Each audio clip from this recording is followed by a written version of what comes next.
Alors, Bezat Hashem, il dit ici, le Zohar, Parashat Miketz, Yom Sheni, Patach ve'amar, Re'eh Chaim im ha'isha asher afta.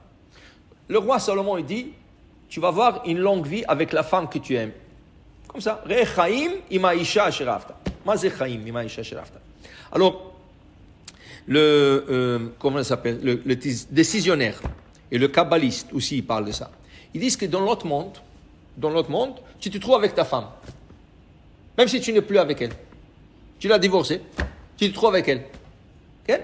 Comment? Il dit là-bas, le Rabbi Nishra explique que là-bas, dans l'autre monde, okay? Il dit qu'il n'y a pas de corps, il y a des lumières. Ça veut dire que tu ne vas pas un corps, tu ne vas pas avoir une personne. Okay? Tu vas avoir une lumière. Et ces lumières-là s'appellent Neshamot. Le Neshamot, c'est des lumières. Et ces lumières-là se connaissent entre elles. Une lumière connaît l'autre. Ah, toi tu étais ça, ça veut dire qu'ils se connaissent par nom. Ah, toi tu étais ça, toi tu étais ça. Maintenant, chaque minuit, tu te rencontres avec ta femme. Chaque minuit, tu te rencontres avec ta femme. Ça veut dire deux lumières. À minuit, ils se rencontrent ensemble. Okay? Une fois que j'ai dit ça à une femme, il voulait divorcer. Il dit quoi? Je veux le divorcer et je veux le rencontrer chaque minuit. J'ai dit oui. Pendant 7 ans, elle n'a pas divorcé, elle est restée avec lui. Après, ça allait pas bien, mais pendant 7 ans, moi, ça a tenu. Et elle est restée avec lui. Et on dit, je vais le revoir dans notre monde. Alors, quoi ça sert de divorcer dans ce monde? Tu vas le revoir dans notre monde. C'est ça, il faut penser 2 fois. C'est ça, tu comprends? Mais en vérité, il y a une question. Et si le gars se remarie? Ou la femme se remarie? Quoi, il va rencontrer la première? Okay? Alors, Béhémet, le Khatam Sofer, il dit non.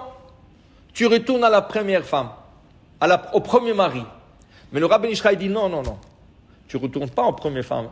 Tu vas être avec celle que tu aimes.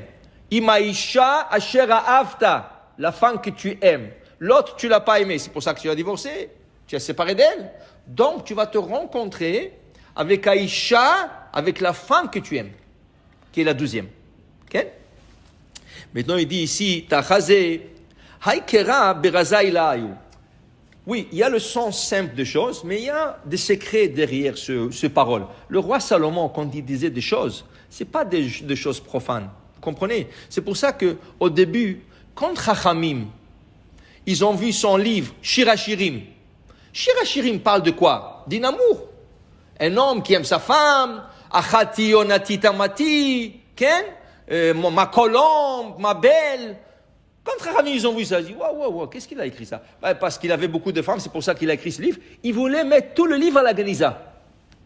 Quand il leur a expliqué, le roi Salomon, quand il a commencé à leur expliquer le secret qu'il a caché derrière chaque verset, ils ont dit, Kol Hashirim Kodesh, toutes les chansons qu'il y a dans la Torah, Az Yashir Moshe, Az Yashir Yoshua, Az Tashar Devora, toutes les chansons qu'il y a dans la Torah, Kodesh, sont sacrées. Shir HaShirim, Kodesh Kodashim. Sacré du sacré. Si les gens savaient l'importance de Shir HaShirim, ils n'auraient pas parlé pendant Shir HaShirim. Il y en a des gens qui, Shir HaShirim, ils s'endorment, ils parlent. Il y en a qui ne viennent pas Bechla Shir HaShirim. Il y en a qui font Shir HaShirim avant Mincha. Comme ça, les gens ont le temps de faire courir. Non. Si tu savais qu'est-ce que c'est Shir HaShirim, Kodesh Kodashim, c'est des secrets qui sont les sacrés du sacré. Okay? Alors donc, dit le Zohar, Rabbi Shimon Bar Yochai dit, tu penses que Shlomo HaMelech, quand il a dit Re'eh Chaim im ha'isha asher ahavta, tu vas voir la vie avec ta femme que tu aimes, tu penses qu'il parlait comme ça d'une femme? Okay? Ça c'est le sens simple. Ça c'est ce que nous voyons nous. Mais il dit ici, non, im ha'isha asher ahavta, la femme que tu aimes, da Knesset Israël. Quelle femme? La femme, c'est l'assemblée d'Israël. Qui veut dire quoi? Va'avat olam ha'avtir. Il dit ici qu'une personne doit être fière de sa femme. Tu vois, quand tu as une femme, tu es fier d'elle. Tu aimes sortir avec elle. Tu dis à quelqu'un, ah, c'est ma femme. Okay? Tu n'es pas honte d'elle. Même chose. Il ne faut pas avoir honte de son judaïsme. Il ne faut pas se cacher. Il faut être fier. C'est ta femme, Aïcha Asher Ahavta. Tu aimes d'être juif? Oui, sois fier de l'être. Sois fier de l'être. Pourquoi? Parce qu'il arrive ici, au passage de Yosef. Yosef le pauvre, Un garçon de 17 ans, vendu en Égypte comme esclave, on le met dans la prison. Qu'est-ce qu'il leur dit dans la prison? Vous savez, moi je suis du pays des Hébreux. Ken?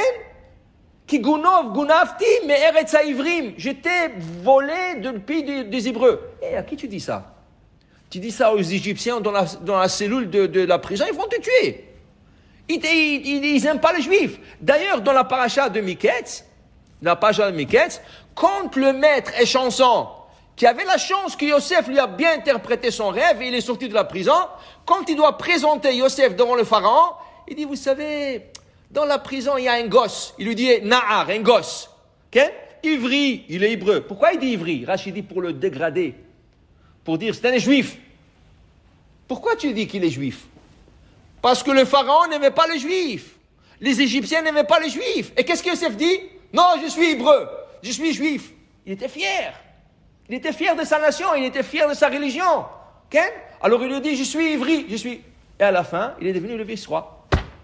Il ne faut pas avoir peur. Il te dit, Re'e chaim imaisha asher ahavta. Aime cette femme. Tu vas avoir une longue vie avec cette femme, mais sois aussi fier de cette femme qui s'appelle Knesset Israël. Baruch Adonai Le'olam. Amen ve Amen.